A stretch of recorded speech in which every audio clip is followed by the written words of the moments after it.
இப்போ நீங்கள் பார்த்தீங்கன்னா இதுதான் காசியோட மெயின் தெரு.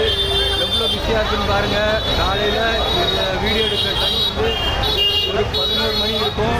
அப்போவே பாருங்கள் எவ்வளோ பிஸியாக இருக்குது.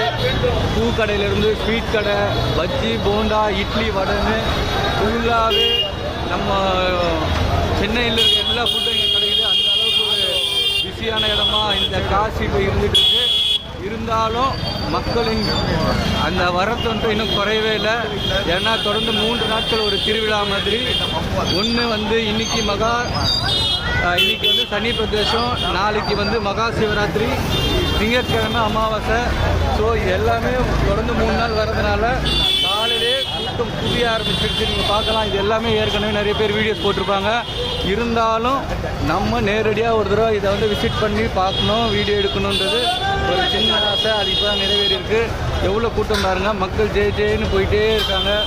இந்த கூட்டம் இன்னும் வர வர டைம் ஆக இன்னும் அதிகமாகும் அப்படின்னு சொல்கிறாங்க. இப்போது திடீர்னு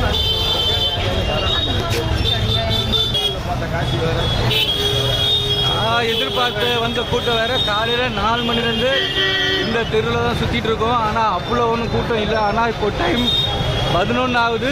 கூட்டம்னா கூட்டம், அந்த மாதிரி கூட்டம் ஜேன்னு. நான் பேசுகிற ஆடியோ கூட கேட்குமான்னு தெரியல. ஏன்னா அந்த அளவுக்கு வந்து இந்த ஆரன் சவுண்டு கேட்டுட்டு வண்டி அவ்வளோ மூவ் ஆகிட்டுருக்கு. உள்ளூர் மக்கள் மட்டும் இல்லாமல் இந்தியா முழுவதும் இந்த கூட்டம் இன்றைக்கி சேர்ந்துருக்கு. இன்னும் 3 நாளுக்கு இது திருவிழா போல் தொடர்ந்து இருக்கும். இதில் நாமளும் பங்கேற்பதில் ஒரு மகிழ்ச்சியான தருணம். இந்த தருணத்துக்காக ரொம்ப வருஷமாக நான் காத்துட்டு இருந்தேன். அது இன்றைக்கி நிறைவேறியிருக்கு. இன்னொரு நல்ல வீடியோவாக உங்களுக்கு போஸ்ட் பண்ணுறேன்.